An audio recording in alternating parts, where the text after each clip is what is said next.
bankimiz mijozlari biz endi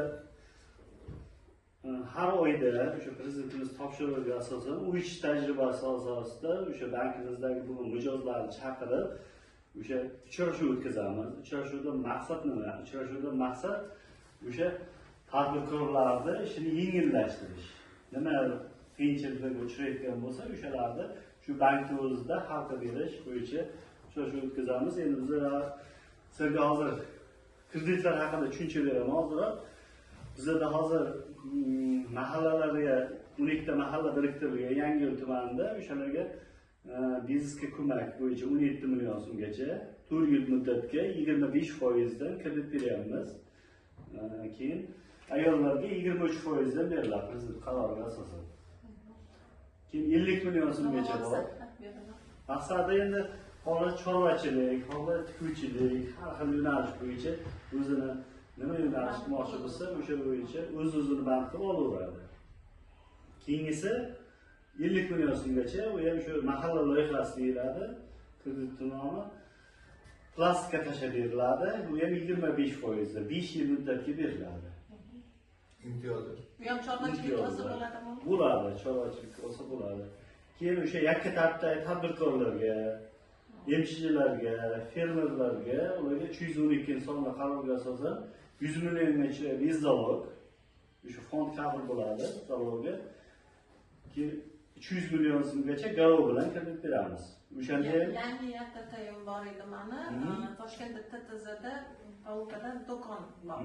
Unga sotadigan. Yangi ochilgan YTTga ham beriladimi? 1 yil faoliyat yuritgan bo'lish kerak. 1 yil faoliyat yuritgan bo'lish kerak. Agar 1 yil bo'lsa beramiz. O'sha joyga bor. Bunda ham agar lekin savdo bo'lib turgan joyda. Shunday bo'ladi. Yaxshi, u bo'yicha agar savdo bo'lib turgan bo'lsa, pastda terminalni ham bersangiz, pastda aylanma mablag'larga kreditimiz bor. Hozir shunday qilib beramiz. Ekspressga 200 million so'mgacha beramiz. O'sha aylanma mablag'laringizni Enosdan kelib chiqib beramizda. Yo'q, mana masalan 100 milliongacha summasdan kelib chiqib. So'lchi un mahsulotiga, yog' mahsulotiga qilib o'tkazib bersa ham bo'laveradi. Lekin yangiligi uchun hali bir ozgina ishlash kerak. Yo, bizda mahalla loyihasi bu yerda 312 sonli qarorga asosan hozir ishlash kerak. Yangi ochilgan 1 yil bo'lish kerak. O'sha siz aytayotganingiz ishlagan deyapsiz-ku, qanchadir 5 oy, 6 oy bo'lganda o'shanga pastda ekspress degan kreditlarimiz bor. Pastda ularni foizi 26% dan o'shanda olsangiz bo'ladi siz bemalol. O'sha yoqqa, unga, nimaga, hamma joyga oziq-ovqat uchun umumiy olasiz degan o'shanga o'tkazib beramiz.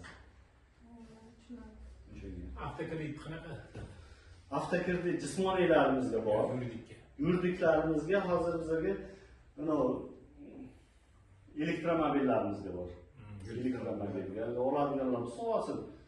Boshlang'ich to'lovi qancha? Boshlang'ich to'lovi necha foiz boshlang'ich to'lovi sanja? 30% mi? 30% boshlang'ich to'lov. Biz o'zimiz leasing kompaniyamiz bor. 50% 26%. 50% 26%. Avtokredit. Avtokreditda biz o'zimiz leasing kompaniyamiz bor. Agrobankga tegishli leasing kompaniya. Shu yerda bayaqsa bo'ladi. Shu yerda shartnomalar beradi, o'shandan olib kelasiz, tezda chiqarib beramiz. Shunday siz shunday odamlarni oylik ish haqi so'raladimi? Avtokreditga 30% to'lansa so'raladi. Jismoniy shaxsga bo'ldi. Shu odam izlayveribsiz o'zi. Hozir chiqqandan keyin aniqlamiz, gaplashamiz va sizdan tushuntirib hammasini. O'sha mana shunisi yaxshi emasda. Частный banklarda oylik ish haqi so'ralmaydi, kredit beradi. O'rtadagi bo'lgan odamlar ko'chaga o'tishmasin to'lab qo'ygandan keyin. Ko'pchilikni endi hozir hamma ko'chada bozor bilan boshqa qiladi. Ofitsiallar ish joyi kamda ko'pchilikda. O'z-o'zini band qilib yurishdi faqat katta minimalkaga. Endi o'zimizda sug'urtalar bilan ham berayotgan kreditlarimiz bor. Sug'urtalar bilan berayotgan kreditlarimiz ham bor. Endi ularda risk darajasi yuqori bo'lganligi sababli ko'pincha nima qilolmaymiz. Shuning uchun ish haqi bilan beriladi jismoniy shaxsga. E'tiborlaringiz uchun rahmat hammalaringizga. Agar savollar bo'lsa, unga kirsak, gaplashib qo'yib olamiz kreditlar bo'yicha.